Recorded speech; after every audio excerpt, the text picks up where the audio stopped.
There are moments in a grocery store checkout line that nobody plans for. Yes, you are. Nobody arrives at a checkout line expecting the moment to matter. You're there to pay for your things and leave, to move on to the next part of the day, to get home. And then something happens in the line, something small, something human, and the next part of the day becomes entirely different from what you expected. It was a Wednesday afternoon in February, which is perhaps the least remarkable time of the week in the least remarkable month of the year, and the Fairview Grocery on Sycamore Street was doing what it always did on Wednesday afternoons, moving people through at the steady, ordinary pace of ordinary life, the fluorescent lights doing their indifferent work overhead, the conveyor belts carrying their various necessities forward. Lane 4 had a short line. 3 people. A man with a toddler on his hip, a package of diapers on the belt, and an expression of focused concentration that had nothing to do with the checkout process and everything to do with the coins he was counting on the counter with his free hand. Behind him, a woman in a camel coat with her cart only a quarter full and her phone face down in her pocket, which was unusual enough for a person of her particular professional formation that she had noticed it herself. And behind her, the lane waiting, the ordinary Wednesday afternoon continuing on all sides, entirely unaware of what was about to happen in Lane 4. His name was Patrick Hale. He was 36 years old, and he was counting coins with the focused precision of a man who knew exactly how many he had and exactly how much he needed and was doing the arithmetic in real time because the arithmetic mattered in a way that was not abstract. His daughter, Lily, was 14 months old. She was on his left hip with a stuffed giraffe in her arms that had been a gift from Patrick's mother before his mother passed last spring, and which Lily carried with the unconscious devotion of someone who has no idea of the object's history and loves it completely anyway.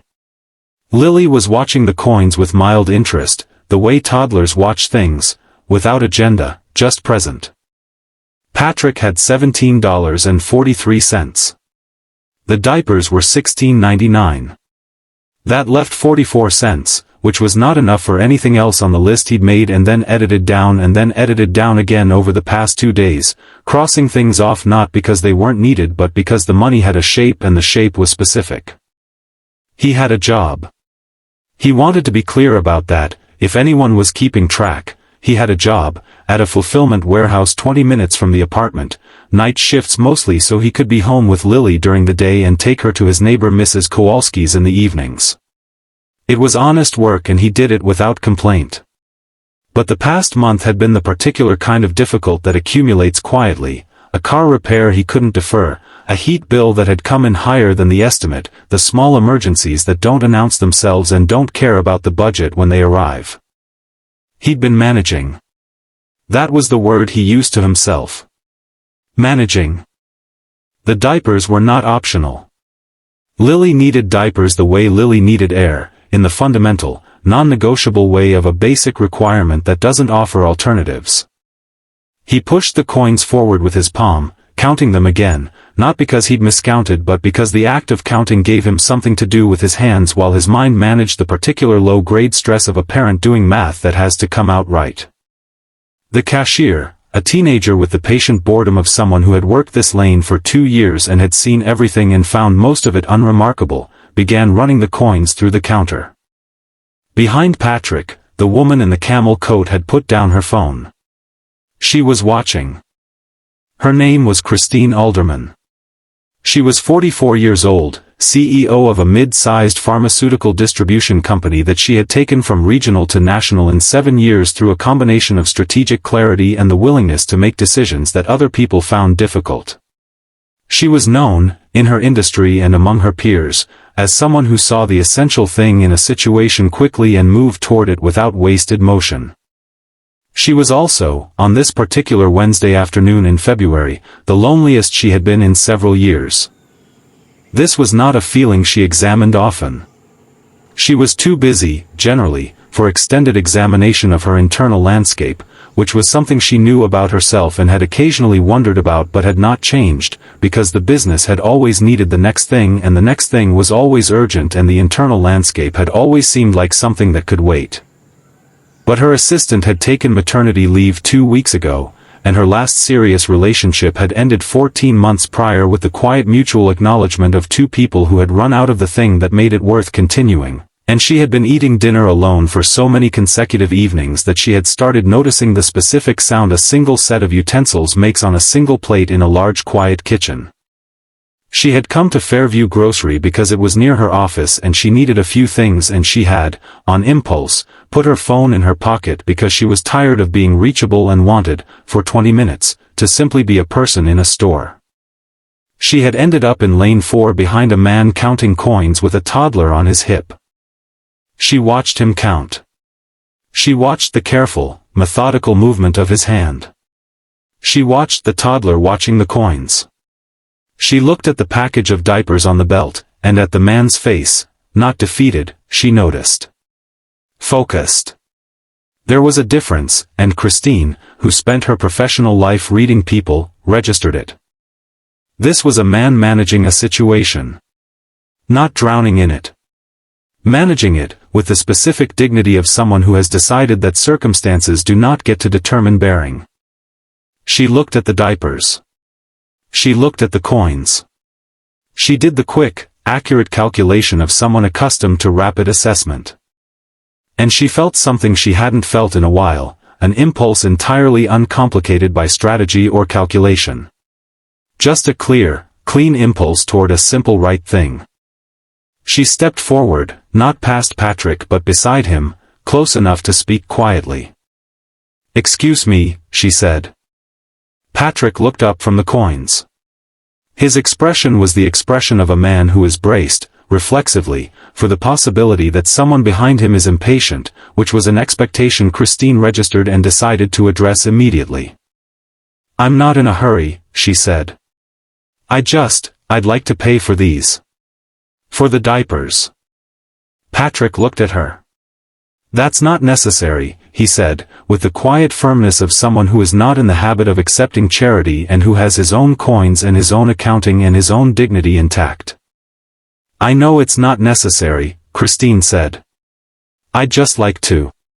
She paused, and then said the thing that she thought might make it possible for him to accept, because she was good at finding the frame that made something workable. "I remember a time when someone helped me when I didn't expect it. I never got to pay it back to that person. So I try to pay it forward when I can." This was true. It had happened when she was 23, newly in the city, between paychecks in a way that had felt permanent and turned out to be temporary, in a pharmacy line where a stranger had covered the gap without making anything of it. She had thought about it more times than she could count. Patrick looked at her for a moment.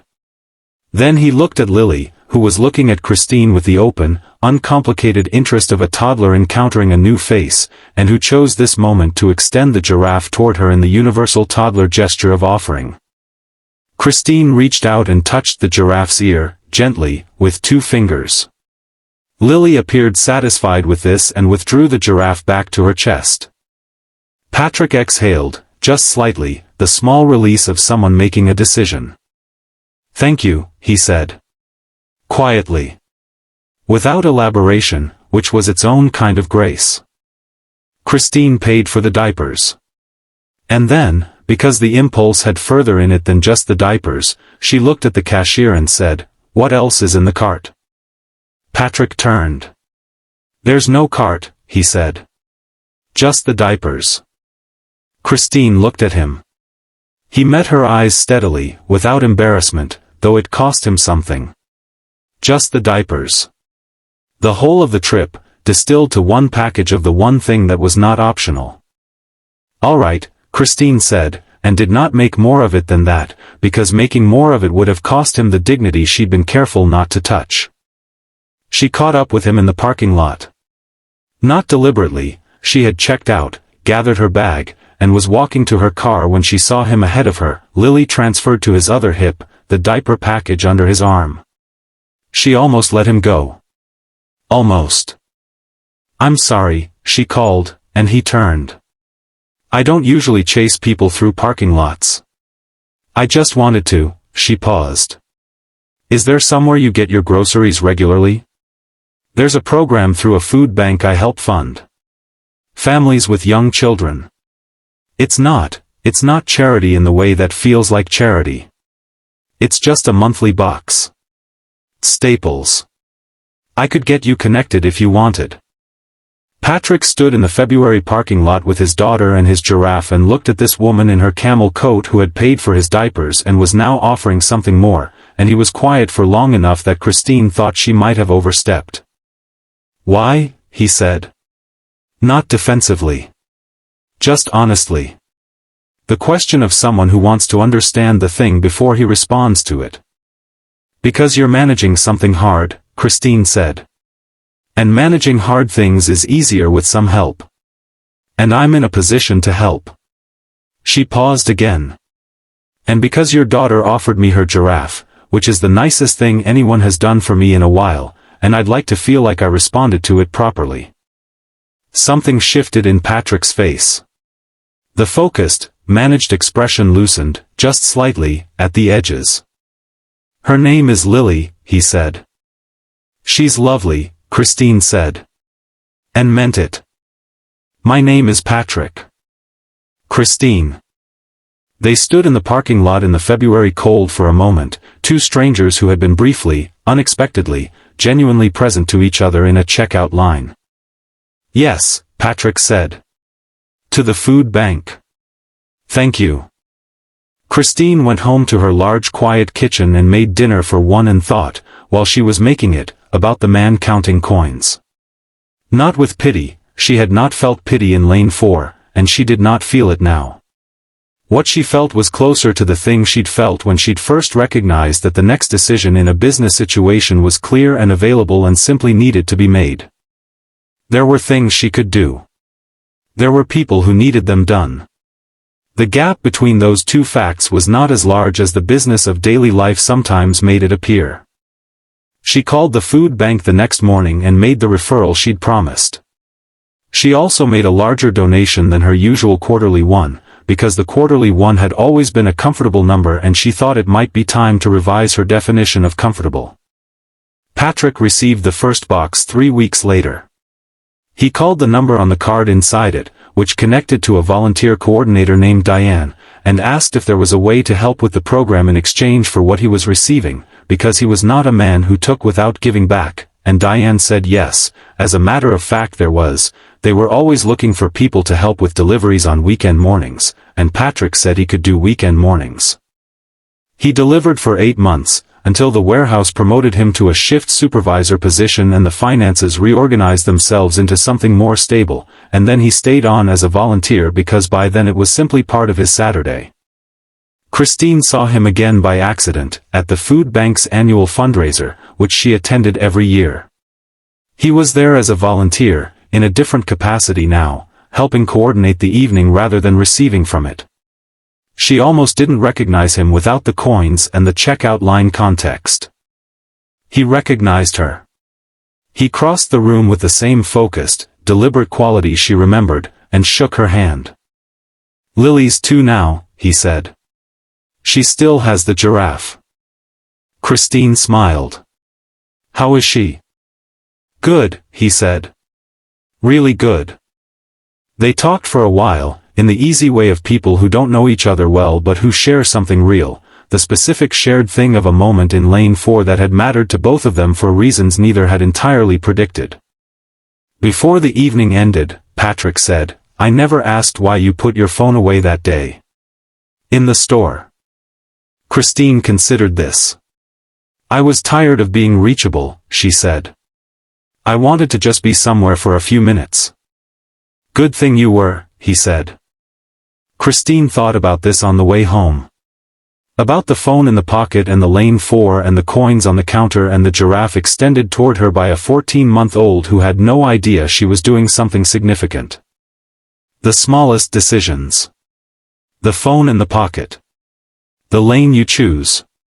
The impulse you follow rather than talk yourself out of. They accumulate, those decisions. They become, over time, a life. The kind of life where a CEO goes to a fundraiser and talks to a man who used to deliver boxes and now coordinates volunteers, and both of them are better for a Wednesday in February that neither of them had expected to matter. Outside, the city did what cities do, moved forward, lit up, continued. And somewhere in an apartment 3 streets from Fairview Grocery, a 2-year-old slept with a giraffe she had loved her whole conscious life, completely unaware that she had once, in a checkout line, extended it to a stranger and changed the direction of an afternoon. She would never know. She didn't need to. The giraffe knew. And that was quite enough.